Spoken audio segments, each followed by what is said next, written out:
sallallahu alaihi wasallam. Loh itu, lah kita ini cuma muridnya ulama. Lah penghubung yang panjang ini namanya ahli sunnah wal jamaah. Loh, ahli sunnah ini nabi wis, wal jamaah sahabat, wal jamaah sahabat tabi'in, wal jamaah tabi'in tabi'ut tabi'in. Lah kita ini wal jamaahnya ulama tabi'ut. Ini sebenarnya, makanya ndak usah ngoyo. Lu murid Nabi itu di Mekah sana, makan 3 jari bisa, wong sama-sama kurma dan roti. Lah sampai sini soto, ya, bisa. Ini wal jamaahnya beda. Yang di sana kurbannya unta, sini nggak lahir unta, lahirnya kebo sapi. Makanya kalau maksa kurban unta ditangkap polisi karena nyuri untanya kebun binatang. Loh ini loh wal jamaahnya beda. Jadi sederhana saja sebenarnya memahami Islam itu, nggak ribet-ribet itu dak. Sana jubahan bisa, tanahnya bersih, padang pasir sampai sini. Ayo dijubahi, nggak jadi nanem padi. Ini coro Jawa rasido tandur rasido derep nggak jadi. Ini mau sederhana kok. Loh makanya corak wal jamaah itu pasti akan beda pasti berbeda-beda. Wal jamaah beda. Islam di Arab sama, wong Islam itu rumusnya sama kok. Mahwal iman antuk minabillahi wa malaikatihi wa kutubihi wa rasulihi wal yaumil akhir wa bil qadri khairi wa syarhi minallahi ta'ala.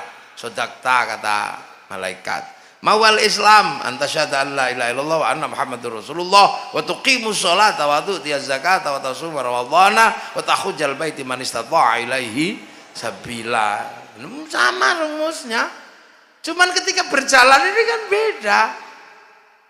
Sampean apa di Mekah waktu itu ada ribut jenggot? Ya enggak ribut, mau nggak ada masalah dengan jenggot.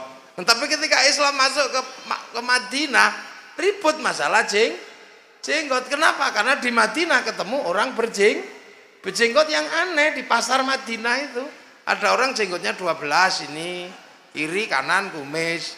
Ya Rasul, kami di pasar ketemu dengan orang, apa orangnya itu ya Rasul, dagangannya bagus tapi kumisnya cuma segini. Oh itu Cina. Makanya utlubul ilma walau bisin. Besoknya lagi ketemu dengan orang penampilannya beda. Ya Rasul, di pasar ada yang aneh deh. Apa? Itu orangnya nggak punya jenggot.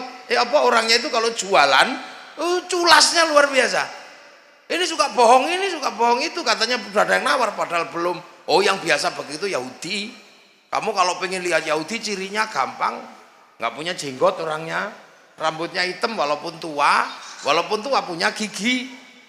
Oh, kok gitu ya Rasul? Iya, wong itu umatnya Nabi Musa dulu. Nabi Musa waktu mau dicabut nyawanya, malaikat Israel ditempiling. Sampai baca tafsir Ibnu Katsir gitu ada. Puak, kepalanya pecah, matanya keluar. Tapi karena malaikat ya kembali lagi celing gitu. Kenapa? Tempeling ya Allah. Loh kamu jangan macam-macam sama orang itu. Jangankan kamu, aku aja pernah ditantang kok sama dia. Itu namanya Musa. Dulu nanya, ilmumu udah habis apa ya Allah? Enggak, tak kasih Khidir. Nah dia gagal nyari dan gagal belajar di sana. Pokoknya kalau ketemu dia yang hati-hati, besok kalau datang yang sopan. Iya ya Allah. Datang, assalamualaikum ya Musa. Salam. Apa? Mau tak tempeling lagi? Enggak. Musa, nyawamu sudah expired. Waktunya tak cabut. Expired. Ya tapi besok lagi bilang dong yang baik. Coba cabut aja. Enggak, sebenarnya temanku udah bilang rambutmu sih sudah putih, jenggotmu sudah semrawut, gigimu sudah rontok. Oh gitu ya sudah, cabut. Tapi orang Yahudi kan pinter akalnya. Ketika Nabi Musa dicabut karena giginya rontok, rambutnya putih, jenggotnya semrawut, nah dia iseng, giginya diperbaiki, jenggotnya dicukur, rambutnya disemir, supaya kalau malaikat datang, oh belum waktunya. Ini kan cara beragama. Ini kan cara beragamanya orang Yahudi. Itu loh, belum waktunya. Makanya orang Yahudi itu kalau mati biasanya suka digundul plontos itu, terus dikasih baju yang bagus biar dikira tidur. Makanya ada cerita bagi orang Yahudi, pernah satu ketika malaikat mungkar nakir pangling kaget, ada bayi digundul, apa orang tua digundul dikira bayi.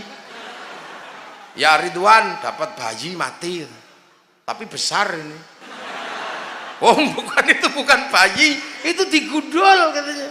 Enggak, protapnya kalau nggak ada bulunya, nggak ada giginya, ini bayi. Enggak, itu digundul. Kok kamu tahu? Aku pengalaman, itu Yahudi yang suka begitu. Coba dong buktikan ke saya, gimana cara membuktikan? Oh gampang, saya punya bidadari banyak. Bidadari turun, nggak usah pakai baju. Akhirnya bayi palsu itu cuing. Loh kan dia bilang gampang. Ini lah itu loh, makanya itu dulu dilarang, makanya tafsir Israiliyat itu dilarang kan. Orang Bani Israel itu suka iseng bener kalau nafsirkan ayat itu. Termasuk kenapa laki-laki begini perempuan begitu, itu orang Bani Israel asik itu kalau terjemahkan. Gara-gara buah khuldi buahnya 6, dipetik 3 untuk Nabi Adam, 3 untuk Siti Hawa. Siti Hawa mau makan nggak bisa mecah, kulitnya keras, pukul sama Nabi Adam pecah. Begitu mau dimakan ketahuan sama Allah, saking takutnya sembunyikan sini, makanya terus pecah itu. Nah yang 2 taruh sini, makanya itu. Lah ya ini, tapi itu jangan dipakai kan, itu tafsir Bani Israel. Nah yang laki-laki Nabi Adam 1 ditelen nyantol di sini. Nah yang 2 karena dipetik masih ada gagangnya, taruh sini. Loh, itu di zaman Rasulullah baru ada. Makanya kamu jangan, ya tolong kamu jangan cukur jenggotmu biar gak kayak orang Yahudi. Maka urusan lihyah itu urusan untuk menyelisih orang Yahudi. Dari situ asalnya. Nah jadi ribet kan gara-gara Kiai Said bilang orang jenggotnya panjang goblok. Wah itu aja yang jadi ribet.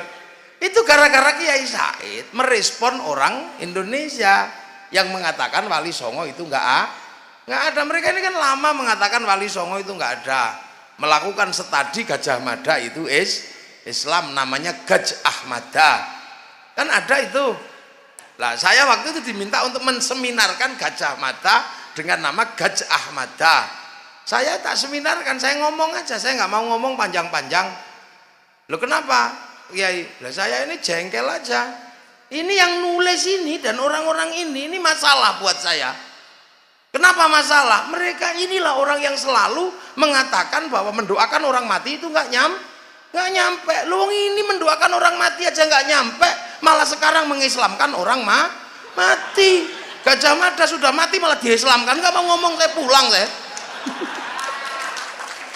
Loh, kan ya toh?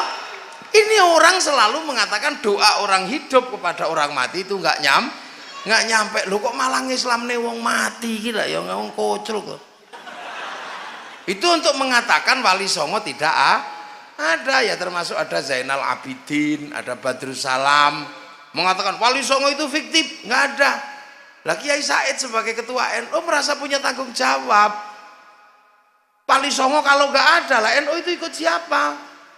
Penerus Wali Songo. Akhirnya Kiai Said jengkel karena yang olok-olok NU Wali Songo gak ada itu jenggotnya panjang semua. Soalnya jenggotnya kan panjang-panjang. Ya olok-olok sama Kiai Said, dasar orang kalau jenggotnya panjang itu goblok. Akhirnya mereka nggak sadar bales Kiai Said yang goblok. Wong penerus Wali Songo kok mengatakan orang berjenggot itu goblok, padahal seluruh Wali Songo berjenggot. Lah katamu kemarin nggak ada. Itu berjenggot.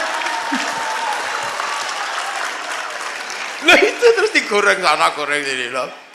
Inilah ya, orang kalau nggak paham ini, makanya bagi Kiai NU nggak beribet masalah jenggot itu. Mau jenggot-jenggotan lah, mau nggak ya nggak lah, biasa aja. Nah di pasar Madinah ketemu orang Romawi. Orang Romawi itu senengannya jualan jubah Romawi itu pakai korset sininya, makanya kalau pakai jubah Romawi begini, terus panjang sisa kainnya ada yang bawakan. Makanya orang kalau pakai jubah Romawi itu sombong. Maka kemudian sama Rasulullah biar gak sombong, potong isbal. maka urusan isbal itu urusan sombong. Maka bagi kiai nggak ada masalah. Wong di sini nggak ada orang sombong karena kainnya panjang, malah yang cingkrang sebagian sombong. Nah ini kan biasa aja. Ini problem budaya waktu itu sebenarnya. Terus Islam setelah itu jalan, lah pindah ke Persia lah. Di Persia sudah jeng Nabi sudah nggak ke sana. Yang ke sana Sayyidina Ali lah. Sayyidina Ali ini yang kemudian di sana berbesan dengan Raja Rustum. Raja Rustum itu raja Majusi, raja Persia. Nah, raja Persia inilah yang kemudian masuk Islam karena mengambil menantu Sayyidina Husain, lahir Sayyid Ali Zainal Abidin lah. Karena raja Majusi masuk Islam, orang Majusi menyembah api lah. Api Majusi itu ditaruh di bangunan tinggi namanya Manaro. Makanya begitu masuk Islam apinya dibuang, Manaronya ditaruh depan masjid. Sampai Jawa namanya Menoro, sampai Citangkolo namanya Menara.